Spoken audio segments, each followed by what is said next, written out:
నమస్కారం. లక్ష్మి చెప్పే కథలకు స్వాగతం. వీణులతో వీక్షించటానికి సిద్ధం కండి. ప్రియ సఖులు, ఇప్పుడు మనం సుప్రసిద్ధ రచయిత్రి శ్రీమతి గరిమెళ్ల సుబ్బలక్ష్మి గారు రచించిన అర్థం చేసుకోరు అనే ఓ చక్కటి కథను విందామండి. ఈ కథ డాక్టర్ నెల్లుట్ల నవీన చంద్ర కథావేదిక కథల పోటీ 2025లో ప్రథమ బహుమతి పొందిన కథ. సంచిక అంతర్జాల పత్రికలో ప్రచురింపబడింది.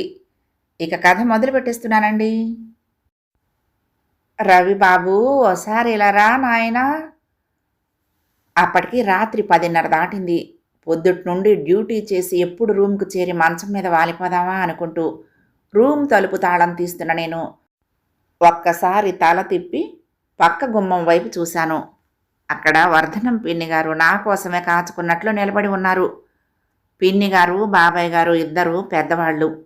వాళ్ళు నాకు రూమ్ అద్దెకి ఇవ్వటానికి ముఖ్య కారణం వాళ్ళకి డబ్బు అవసరమే కాదు, పెద్దవాళ్ళిద్దరే ఉంటున్నారు కనుక పిలిస్తే పలికేలా ఒక కుర్రాడు ఇంట్లో ఉంటే బాగుంటుందనే ఉద్దేశంతో ఆ రూమ్ నాకు అద్దెకిచ్చారు.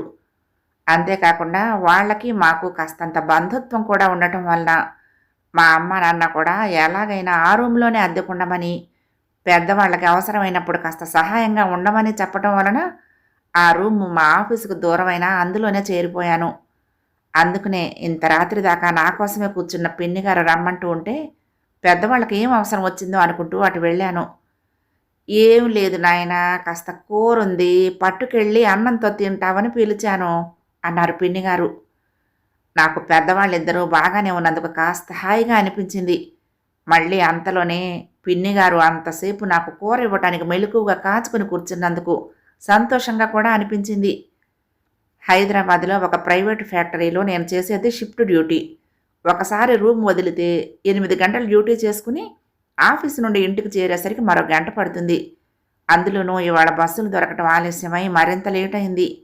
బయట ఏమైనా తినేసి వద్దామనుకున్నా నేను వచ్చే దారిలో తినటానికి ఏమీ కనపడలేదు. అందుకే పిన్నిగారు కూర ఇస్తాననగానే ఇవ్వండి పిన్నిగారు అనేసాను సంబరంగా. పొద్దున వండిన అన్నం కాస్తుంది, ఈ కూర పెరుగు వేసుకుని తినేస్తే ఈ పూటకి సరిపోతుంది అనుకుంటూ. పిన్ని గారు వెంటనే పక్కనే స్టూల్ మీద పెట్టిన ఒక స్టీల్ కటోరీ లాంటిది నా చేతిలో పెడుతూ, ఇవాళ బెండకాయ కూర బాగా కుదిరింది, నువ్వు కూడా రుచి చూస్తావని అట్టే పెట్టాను అన్నారు.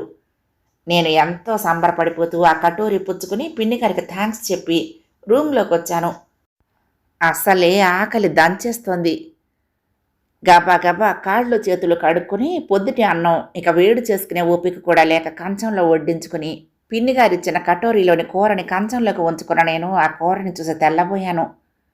బెండకాయ కూర అన్న పిన్నిగారి మాటలు తలుచుకుంటూ ఆ కూరని వేళ్లతో విడదీసిన నాకు అందులో పోపులో వేగిన ఓ 10 మినపగింజలు, 6 శనగపప్పు పలుకులు, 2 ఎండు మిరప ముక్కలు, ఓ 10 మెంతి గింజలు, కాసిన్ని జీలకర్రపాయలు, ఓ 15 కరివేపాకు ఆకులు బాగా వెతికితే వాటిలో కలిసిపోయి ఓ 4 మాడిపోయిన బెండకాయ ముక్కలు కనిపించాయి.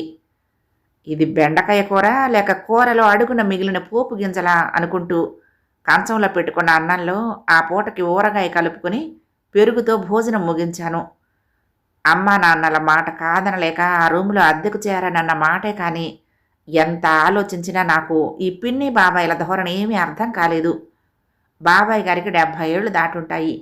పిన్ని గారు కూడా 70లోకి అడుగు పెట్టబోతున్నారేమో కూడాను. ఆయన ఏదో గవర్నమెంట్ ఉద్యోగమే చేశారు కనుక నెల నెల పింఛన్ వస్తుంది, సొంత ఇల్లు, పిల్లలు లేకపోయినా 3 పూట్ల కావలసినవి వండుకు తింటూ ఏ చీకు చింత లేకుండా హాయిగా కాలం గడిపేస్తున్నారు. పిన్ని గారికి పాపం చెవుడు. బాబాయ్ గారు ముందు గదిలో పడక కుర్చీలో నుంచి లేవకుండా ఏ మాటైనా అక్కడి నుంచే వంటింట్లోకి ఆవిడకు వినపడేలా గట్టిగా చెప్తూ ఉండేవారు. ఎంత వద్దనుకున్నా ఆ మాటలు నా చెవిలో పడుతూనే ఉండేవి. నేను టీ పెట్టమంటే కాఫీ తెచ్చావేమిటే చెమిటి మొహమా, ఈ కాఫీ పట్టుకుపోయి టీ చేసి పట్రా అంటారు. పాపం ఆ పెద్దావిడ కాఫీ గ్లాస్ పట్టుకుపోయి మళ్ళీ టీ చేసి తీసుకొచ్చేది ఆయనకి. బాబాయ్ గారు భోజన ప్రియులు. వయసు మీద పడినా ఆయన నాలుక రుచులకు మటుకు ఎక్కడా తగ్గలేదు. భోజనంలో రోజు పప్పు, కూర, పులుసుతో పాటు రోటి పచ్చడి కూడా ఉండాల్సిందే. ప్రతిరోజు మధ్యాహ్నం ఏదో టిఫిన్ ఉండాల్సిందే. మళ్ళీ దానికి ఎన్నెన్ని వంకలో. బజ్జీలు చేయమంటే పకోడీలు వేశారేమిటే, వినపడకపోతే ఇంకోసారి అడగొచ్చుగా, పో ఇవి పట్టుకుపోయి అరటికాయ బజ్జీలు వేసి తీసుకురా అంటారు. పాపం పిన్నిగారు విసుక్కుంటూ గొణుక్కుంటూ బజ్జీలు వేసి తీసుకొచ్చేదాకా అలా సాధిస్తూనే ఉండేవారు. చింతకాయలొచ్చాయి, పచ్చడి పెడతావేమిటే? పండు మిరపకాయలు కనపడ్డాయే బజార్లో, తెస్తాను, కొరివి కారం చెయ్యి. ఉసిరికాయల సీజన్ వచ్చిందే, ఓ 2 కిలోలు తెస్తాను, కాస్త తొక్కి ఉప్పు పసుపు వేసి పెట్టు, కావలసినప్పుడు కొత్తిమీర వేసి నూరుకోవచ్చు అంటూ ఆయన ఇలా ఏ సీజన్లో దొరికే వాటి రుచి ఆ సీజన్లో చూసి తీరాల్సిందే. ఇంకా ఊరగాయల సీజన్ వచ్చిందంటే వాళ్ళింట్లో ఓ పండగ వాతావరణమే వచ్చేసేది. మామిడికాయ రావటం మొదలు అవి ఎప్పటికి టెంక కడతాయో చూసేదాకా బాబాయ్ గారు మార్కెట్కి వెళ్ళొస్తూనే ఉండేవారు. దానికి కావలసిన వరంగల్ మిరపకాయ, మాడుగుల ఆవాలు, నూపప్పు నూనె అన్నీ శ్రేష్టమైనవి తెచ్చేవారు. అలా బజార్కి వెళ్తున్నప్పుడల్లా పెద్ద ఆయన నన్ను సాయంగా తీసుకువెళ్తూ ఉండేవారు. అన్నీ తెచ్చి ఇంట్లో పడేసి ఆవిడ చేసినవి తినొచ్చు కదా. హబ్బే, ఎప్పుడు చూసినా ఆ ముందు గదిలో పడక కుర్చీలో నుంచి కదలకుండా, చెమిటి మొహమా, నేను ఉప్మా చేయమంటే నువ్వు అట్లేసుకొచ్చావేమిటే, వెళ్ళు, వెళ్ళి దీన్ని పొయ్యిలో పడేసి ఉప్మా చేసి తీసుకురా అంటూ ఆవిడ చేసి తెచ్చింది తినకుండా పట్టుకుపోయి మళ్ళీ ఇంకోటి చేసుకురమ్మనటం ఎందుకు నాకు నచ్చేది కాదు. పాపం పిన్నిగారు కూడా పెద్దావిడైపోయారు కదా. విసుక్కుంటూ గొణుక్కుంటూ బాబాయ్ గారిని తిట్టుకుంటూ అన్నిసార్లు ముందు గదిలో నుంచి వంటింట్లోకి, అక్కడి నుంచి ఆయన చెప్పినవి చేసుకుని మళ్ళీ ముందు గదిలోకి కాళ్ళు నొప్పులు పెడుతున్నా అలా తిరుగుతూనే ఉండేవారు.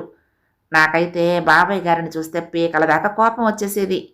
అలా చేసి పెడుతున్న కొద్దీ ఇలా ఈయన పురమాయింపులు కూడా ఎక్కువైపోతూ ఉండేవి. గట్టిగా ఏమైనా అనాలంటే పెద్దవారనే గౌరవం నన్ను మాట్లాడనిచ్చేది కాదు. ఆ రోజు కూడా బాబాయ్ గారు బజార్కి వెళ్తూ నన్ను సాయంగా రమ్మన్నారు. ఎప్పట్లాగే పక్కనే నడుస్తున్నాను. ఈ సీజన్లో వాక్కాయలు బాగుంటాయోయ్, ఓ కిలో కొనుక్కుపోతే పప్పులోకి పచ్చట్లోకి కూడా బ్రహ్మాండంగా ఉంటాయి అన్నారు. బాబాయ్ గారు వాక్కాయలు అనగానే నాకు ఒక్కసారిగా పిన్నిగారు గుర్తొచ్చారు. పాపం నడుము వంగిపోయిన ఆ పెద్దావిడ ఆ వాక్కాయల్లో గింజలు తీయడానికి పడే శ్రమ తలుచుకుంటే నాకు కడుపులో నుంచి బాధ వచ్చేసింది. పిన్నిగారు చెయ్యలేరేమోనండి అన్నాను నెమ్మదిగానే బాబాయ్ గారితో.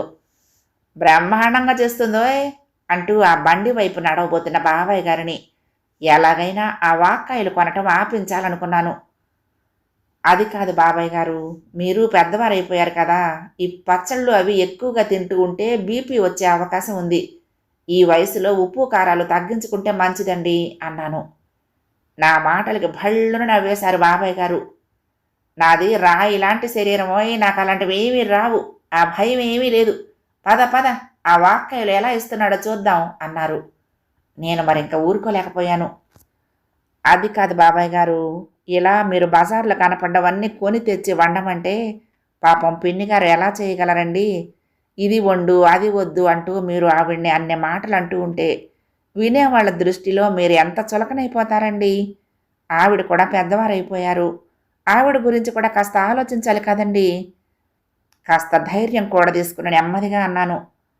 బాబాయ్ గారు ఒక్కసారిగా అక్కడే నిలబడిపోయారు. సూటిగా నా మొహంలోకి చూశారు. పెద్దాయనని ఏమైనా అనకూడని మాట అన్నానేమోనని కాస్త తలదించుకున్నాను.